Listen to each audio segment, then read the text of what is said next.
کئی لوگ تو ایسے ہو گئے جو بغیر کسی سوچے سمجھے کسی کی ایک ٹپس کے اوپر جو ہے نا ساری زندگی الٹی سیدھی گولیاں اور دوائیاں کھانے پر مجبور کیے جاتے ہیں یا لوگ ہو جاتے ہیں۔ بعض لوگوں کو اگر ایسی صلاح دی جائے خاص طور سے دوائی کے حساب سے تو وہ اس کو پلے باندھ لیتے ہیں اور بغیر سوچے سمجھے ساری زندگی انہوں نے پھر یہ ایک اپنا جو ہے نا معمول بنا لینا ہے کہ کچھ ہو نہ ہو دوائی ضرور کھانی ہے۔ اب اس میں زیادہ جکڑے ہوئے لوگ کون سے ہیں ان کے بارے میں آپ کو بتا دوں، جن کو یہ ہوتا ہے کہ ہمیں بی پی کا پرابلم ہے یا شوگر کا پرابلم ہے۔ یہ دو چیزیں ایسی کامن ہیں کہ یہ دونوں چیزیں دکھتی نہیں ہیں۔ کچھ اس کی علامات ہیں جو تقریباً اس کی علامات جو بتائی جاتی ہیں یا لوگ جو سمجھتے ہیں کہ یہ مجھے ہو رہا ہے تو اب شوگر ہے، یا مجھے یہ تکلیف ہو رہی ہے تو اب مجھے بی پی ہے، یعنی بلڈ پریشر کا جو مجھے عارضہ ہو رہا ہے کم یا زیادہ کا۔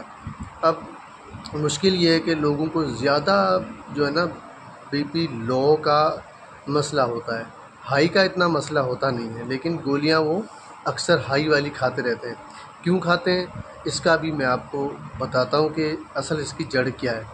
تو جڑ اگر آپ سمجھ لیں گے کہ یہ چیز ہے کیا، بی پی ہے کیا اور شوگر ہے کیا۔ اچھا، بی پی جو ہے نا یہ خون کا دباؤ ہے، اور جب یہ کم ہوتا ہے اور جب ہارٹ جو ہے نا ٹھنڈا ہوتا ہے تو اس وقت جو ہے یہ کم پمپنگ کی وجہ سے آپ کے خون کو جلدی نہیں پہنچا رہا ہوتا ہے، رفتار کم ہو جاتی ہے، تو اس وقت آپ کا جو ہے نا بی پی لو ہوتا ہے۔ ہوتا کیا ہے، تھکاوٹ ہوتی ہے اور ایسی کچھ تکلیفیں ہوتی ہیں۔ لیکن اب ہائی کا مسئلہ سر کا درد ہو جائے یا بے چینی ہو جائے تو یہ دونوں چیزیں، اب ان کا آسان طریقہ تو یہ ہے، اگر آپ کی بی پی لو ہو رہی ہے تو آپ چائے پکائیں، اس کے اندر 2 لونگ ڈالیں، آپ پئیں، 2 منٹ کے اندر آپ کی بی پی جو لو ہو رہی ہے وہ ہائی ہو جائے گی، لیول پہ آ جائے گی۔ اگر ہائی ہو رہی ہے تو یہ آپ نے کر کے دیکھنا ہے، صرف سننا نہیں ہے۔ 2 سے 3 سے 5 گلاس تک آپ پانی پی جائیں۔ جیسے آپ پانی پئیں گے اندر خشکی ختم ہوگی، ادھر آپ کا بی پی کا مسئلہ صحیح ہو جائے گا۔ یہ تو ہوگی 2 چیزیں۔ اب اس کے ساتھ ساتھ شوگر یہیں سے پیدا ہوتی ہے، اور اس کے بعد آدمی گھبراہٹ میں چلا جاتا ہے، اور پھر جو ہے شوگر کے ساتھ بی پی کی دوائیاں، اس کے ساتھ آپ کو ہارٹ کی بھی دوائیاں دی جاتی ہیں۔ تو یہ تینوں چیزیں آپ جو ہے نا مستقل عادی بن جاتے ہیں، اور اس کو آپ سمجھتے ہیں کہ اس کے بغیر چارہ نہیں ہے، حالانکہ ایسا نہیں ہے۔ اگر آپ ان کو چھوڑنا چاہیں چھوڑ سکتے ہیں اور اصلی علاج کر سکتے ہیں۔ دونوں مسئلوں کا ایزی اور آسان حل یہی ہے کہ یہ جو آپ کو دکھ رہا ہے اس کو سدا بہار کہا جاتا ہے۔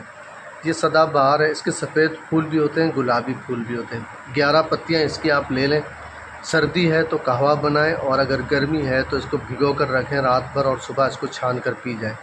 اگر شوگر نہیں ہے تو اس میں آپ میٹھا بھی ملا سکتے ہیں، ورنہ ویسے ہی آپ اس کو پی جائیں، اور آپ دیکھیں گے کہ آپ کی بی پی کا مسئلہ اور شوگر کا مسئلہ اس سے پہلے دن سے ہی کنٹرول ہونا شروع ہو جائے گا۔ تو یہ ہر جگہ مل جاتا ہے، اس کو آپ ضرور کریں۔ شکریہ۔